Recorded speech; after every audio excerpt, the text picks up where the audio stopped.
বেপরোয়া মোটরসাইকেল ও ইজি বাইকের মুখোমুখি সংঘর্ষে দুই যুবক গুরুতর আহত হয়েছে। এ যাত্রায় প্রাণে রক্ষা পেলেও হয়তো স্বাভাবিক জীবনে আর ফিরতে পারবে না দুই যুবক। এদের মধ্যে একজনের অবস্থা একেবারে আশঙ্কাজনক, অন্যজনের অবস্থা তার দুটি পার মধ্যে একটি পা একেবারেই ভেঙে গেছে। ক্ষণিকের একটু আনন্দ আর উল্লাস করার জন্য এই সমাজের উঠতি বয়সের যুবকরা যেভাবে মহাসড়কগুলোতে নামি দামি লাখ টাকার বাইক নিয়ে ছুটে বেড়ান, সেটি কিন্তু আসলেই দুঃখজনক ঘটনা। মানুষ প্রয়োজনে জোরে মোটরসাইকেল চালাতেই পারে, কিন্তু এই যুবকগুলো কারণে অকারণেই কে কত জোরে গাড়ি চালাতে পারে, কার মোটরসাইকেলে কত স্পিড উঠবে, এই স্পিডটি মাপার জন্যই কিন্তু তারা এভাবে দিনের পর দিন বেপরোয়া মোটরসাইকেল চালায়।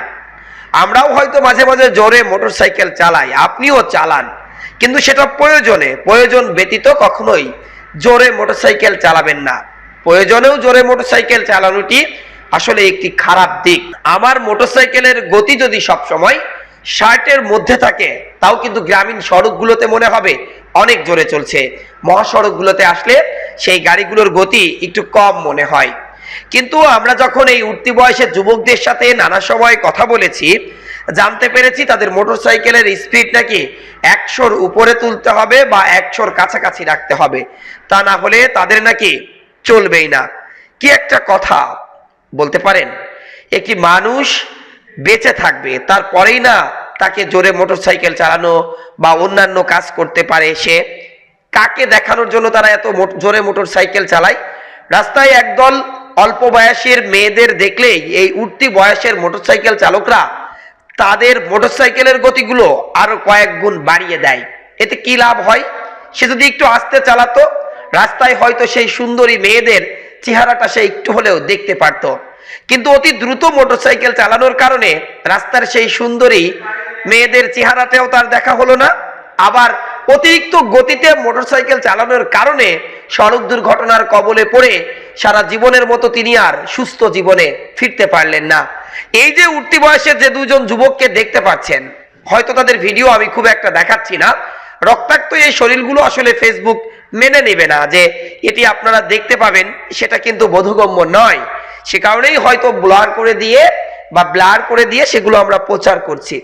কিন্তু প্রাথমিক অবস্থায় তাদের যে এই দুই যুবকের পরিচয় আমরা জানতে পারিনি, তবে শুনেছি একজনের বাড়ি আলমডাঙ্গা আর একজনের বাড়ি হরিণাকুণ্ডু উপজেলার রঘুনাথপুর গ্রামে। দুজনে বন্ধু মোটরসাইকেল চালাচ্ছিলেন, সন্ধ্যা হয়ে গেছে তাই গতিটি আরো বাড়িয়ে দিয়েছিলেন। হঠাৎ সামনে এসে দাঁড়ায় একটি ব্যাটারি চালিত ইজি বাইক, আর তার সাথেই ধাক্কায় বা মুখোমুখি সংঘর্ষে লিপ্ত হয়। যদিও সেই লাখ লাখ টাকার 4B বাইকটি সেভাবে ক্ষতিগ্রস্ত হয়নি যেভাবে ক্ষতিগ্রস্ত হয়েছে এই মোটরসাইকেল চালক এবং মোটরসাইকেলে বসে থাকা যাত্রী। কি বলবো, আসলে বলার ভাষা নেই। এভাবে যদি আমাদের এই যুব সমাজগুলো মোটরসাইকেলের পিছনে ছুটে ছুটে তাদের জীবন যৌবনগুলো নষ্ট করে দেন, তাহলে ভবিষ্যতে কারা নেতৃত্ব দেবে এই দেশকে, এই সমাজকে? তারা নেতৃত্ব দিয়ে কি শেখাবে ভবিষ্যৎ প্রজন্মকে, সেটাই কিন্তু এখন আমাদের বোধগম্য নয়। আসুন আমরা প্রতিজ্ঞা করি, আমাদের মোটরসাইকেলের গতিটি ফাঁকা মাঠে জোরে চালালেও ভিড়ের রাস্তায় বা মহাসড়কগুলোতে অবশ্যই আমরা নিয়ন্ত্রণের মধ্যে রাখার চেষ্টা করব। সব সময় হেলমেট ব্যবহার করব এবং কোনো মতে কোনো মানুষ দেখে বা ওভারটেকিং করার জন্য আমরা ব্যতিব্যস্ত হয়ে পড়ব না। একটি কথা রিপিট না করলেই নয়, আপনি যে মেয়েদের এত জোরে গাড়ি চালিয়ে আপনার হেডামটি বোঝানোর চেষ্টা করছেন, ওই মেয়েটি কিন্তু আপনার চেহারাটাও দেখতে পারছে না, আপনিও ওই মেয়ের চেহারা দেখতে পারছেন না। তো সুতরাং অহেতুক সময় নষ্ট করে আপনার জীবনের ঝুঁকি নিয়ে এভাবে আপনার দাদাগিরি না দেখালেও আপনি পারেন বা আমরা পারি। আসুন আমরা প্রতিজ্ঞা করি, আমরা আজ দ্রুত গতিতে মোটরসাইকেল চালাবো না। কারণ একটি কথা তো আছেই, যত গতি তত ক্ষতি। গতি করব হ্রাস, সড়ক দুর্ঘটনাও পাবে হ্রাস।